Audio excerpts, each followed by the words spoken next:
What's up, guys? We're doing a huge giveaway. We'll be giving away random prizes in random TPS videos. It could be anything: gift cards, PlayStations, $500. I mean, hell, you might even get a new car. Who knows? All you have to do is tune into TPS to find out. Again, it will be totally random which videos we'll be doing giveaways in and what the prizes will be. So tune in to find out. Then follow the directions we give you in those videos with the giveaway in order to qualify. Hopefully you'll be rolling away in a BMW. Good luck, TPSers.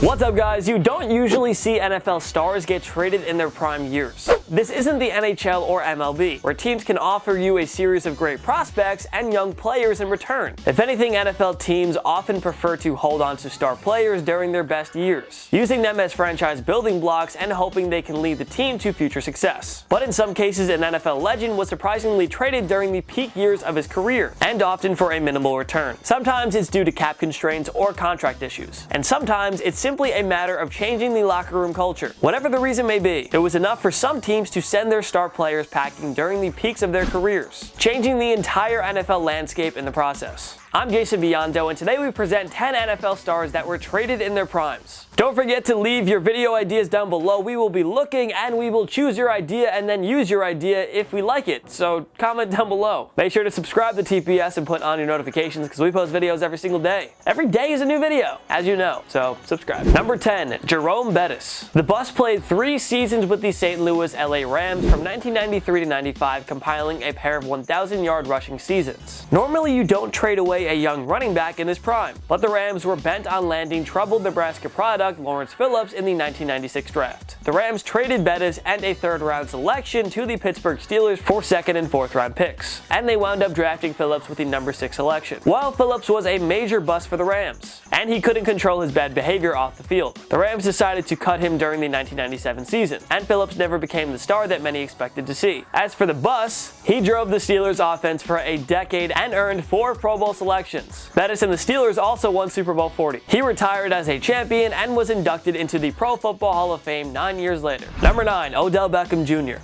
After winning Super Bowl 46, the New York Giants embarked on one of their worst stretch runs in franchise history. They only made the playoffs once between 2012 and 2018, and that was a one-and-done performance against the Green Bay Packers in 2016. But during that time of disarray, the Giants at least owned a world-class wideout in Odell Beckham Jr., drafted with the number 12 pick in 2014. OBJ emerged as one of the game's greatest offensive playmakers. Injuries limited Beckham to 4 games in 2017, but he otherwise put up over 70 receptions and 1,000 yards in every season with the Giants. He even reached double-digit touchdowns 3 times. Beckham was supposed to be a piece for the Giants to build around, and they made that clear by giving him a $95 million extension before the 2018 season. But after another letdown year in New York, the Giants sent Beckham to the Cleveland Browns in exchange for Jabril Peppers and their 2019 first and third round picks. And so OBJ joins a suddenly stacked Cleveland team that features Baker Mayfield, Jarvis Landry, and Nick Chubb. We'll see in the long run how this trade works out for the Giants, but you can bet it'll lead to great things in Cleveland.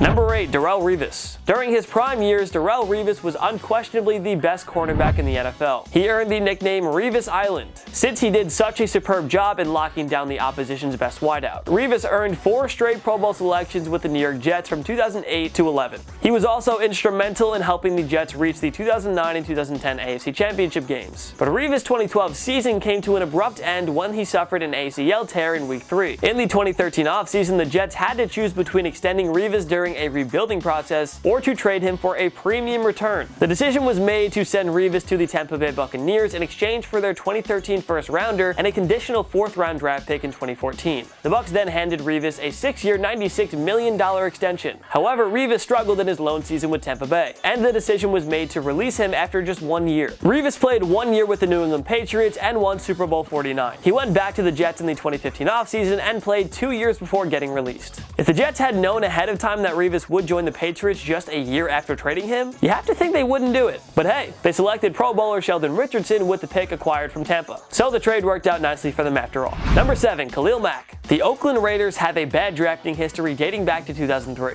but they sure hit a home run by taking pass rushing stud Khalil Mack with the number 5 pick in 2014. The stud outside linebacker broke out with a 15-sack season in his 2015 2015 sophomore year. He was named 2016 Defensive Player of the Year after logging 11 sacks and 5 forced fumbles. Mack and the Raiders won 12 games and ended a 13-year playoff drought that season. Mack had another Pro Bowl season during a frustrating year for the Raiders in 2017. The team surprisingly fired head coach Jack Del Rio, and owner Mark Davis paid John Gruden $100 million to exit the Monday Night Football broadcasting booth and come back to the sidelines. Gruden never seemed to appreciate what he had in Mack. Before the 2018 season, Gruden took a shot at his Pro Bowl linebacker and said, "We weren't very good last year on defense with Khalil Mack." Well, Mack would hold out during the preseason, and Gruden refused to budge. He ultimately traded Mack plus 2 draft selections to the Chicago Bears for 2 firsts, a 2019 6th-round pick, and a 2020 3rd-rounder. Mack had 12.5 sacks and 6 forced fumbles in his first season with the Bears, leading them to 12 wins and their first NFC North Division title and playoff berth in 8 years. The trade is going to pay major dividends for Chicago down the road, but it remains to be seen if this will work out for Oakland. Needless to say, former GM Reggie McKenzie surely would have paid Mack. Gruden didn't, and the Mack trade could go down as either the best or worst move of his coaching career. We'll find out in 3 to 5 years if the gutsy trade worked out for Gruden and the Raiders. Until then, what an idiot.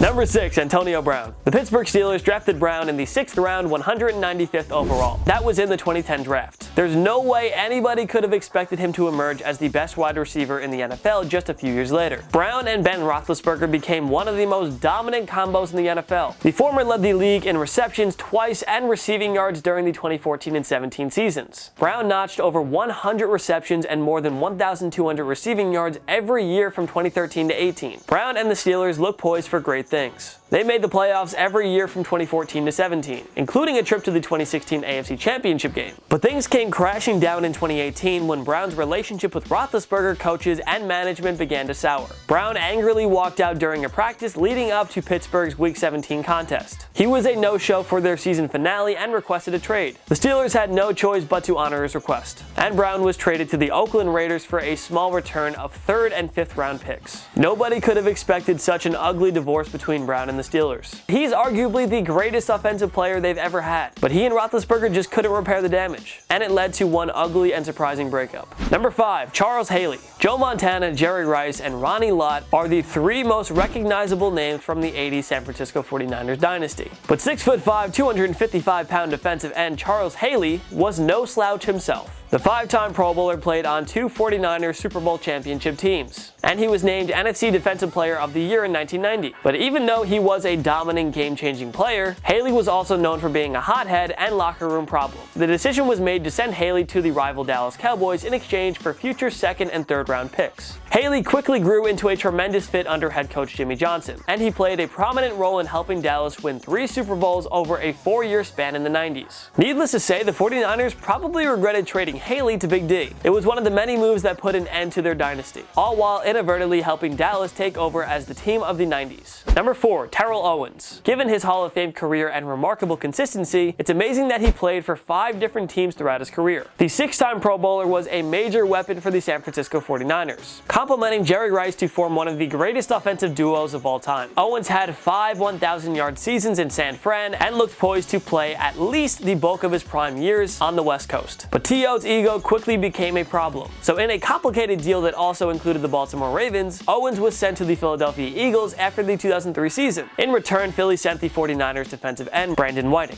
Owens earned a first-team All-Pro selection in his first season with the Eagles in 2004, helping them reach Super Bowl 39, where they narrowly fell to the New England Patriots. Owens got off to another strong start in 2015, but clashed with coaches, teammates, and management. He was suspended by the team and missed the second half of the year. He was released in the offseason and would sign with the NFC East rivals Dallas Cowboys. Number 3, Eric Dickerson. There haven't been many players who completely took control of the game the way this guy did during his historic Hall of Fame career. The 6-time Pro Bowler led the league in rushing yards 4 times, and he won the 1986 NFL Offensive Player of the Year award. His 2,105 rushing yards in 1984 remain a single-season record. He was a huge difference maker during his 4 full seasons with the Los Angeles Rams. He racked up over 1,200 yards and double-digit rushing TDs in each. He was simply an unstoppable machine machine. But he and the Rams weren't able to reach a new contract during the 1987 season. That paved the way for a giant three-way trade that involved the Indianapolis Colts and Buffalo Bills. He was sent to Indy. Pro Bowl linebacker Cornelius Bennett went to Buffalo. The Rams got a pair of players plus a total of 6 picks from the other two teams. Dickerson performed well with the Colts, earning Pro Bowl selections in 87, 88, and 89. He led the league in rushing during the 1988 campaign. Even though the Colts didn't win much, he sure performed nicely there, adding more and more wonderful accomplishments and stats to help him earn a place in the Hall of Fame. Number 2, Randy Moss. After Jerry Rice, it's safe to say no other receiver took over games more than the great Randy Moss. He dazzled in his 1998 rookie year with the Minnesota Vikings, forming a dangerous duo with fellow Hall of Famer Chris Carter, and leading the team to the NFC Championship game. Moss was a 6-time Pro Bowler and 4-time first All-Team Pro. He also led the NFL in receiving touchdowns 5 times, 3 of those seasons being with the Vikings. But Moss's attitude and selfishness became too much for the Vikings. In 2005, he was traded to the Oakland Raiders for Napoleon Harris and 2 draft picks, including the number 7 selection that year. Moss only lasted 2 seasons in Oakland. He performed well in 2005, but had the worst season of his career in 2006. In the ensuing offseason, he was traded to the New England Patriots for nothing more than a 4th-round pick. Moss and Tom Brady broke many records together in 07, leading the Patriots to Super Bowl 42, where they fell just short of pulling off a perfect 19-0 season. That's right, Moss was traded twice in his prime, and traded back to Minnesota in 2010. Still, it's amazing how a world-class athlete and game-changer like him managed to be traded twice during the heydays of his career. Number 1, Marshawn Lynch. The Hall of Fame running back spent 5 seasons with the Indianapolis Colts, and boy oh boy did he ever produce some big-time results. Falk surpassed 1,000 yards in 4 of his 5 years with Indy, and that included a pair of double-digit rushing TD seasons. He also helped the Colts reach the 1995 AFC Championship game. Oh, and he won the 94 Offensive Rookie of the Year award as well. He was one of the game's young elite offensive players over those 5 years with the Colts. He was there for Peyton Manning's 1998 rookie season, and they looked to form the next great offensive trio in the NFL, along with Marvin Harrison. But he wanted a new contract. However, the Colts didn't want to deal with a potential holdout, and so in 1999 he was sent to the St. Louis Rams for 2nd and 5th round draft picks. All he did in this first year with the Rams was form the greatest show on turf offense with league MVP Kurt Warner and star wideout Isaac Bruce. Together, this dynamic trio led the Rams to a Super Bowl 34 title. The Rams also played in Super Bowl 36, but unfortunately they lost. With the Rams, he also won the 2000 League MVP award plus 3 straight Offensive Player of the Year awards from 1999 to 2001. He is now enshrined in the Hall of Fame. So yeah, we'd say this trade worked out well nicely for the Rams. Of course, the Colts later won a Super Bowl with Manning, so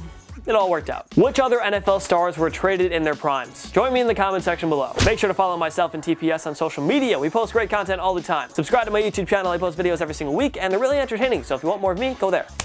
You're great. Make sure to subscribe to TPS because we post videos every single day. Every day is a new video. Subscribe. If you like this video, give it a like. Of course, thank you so much for watching. I'm Jason Miano. Goodbye. My knee.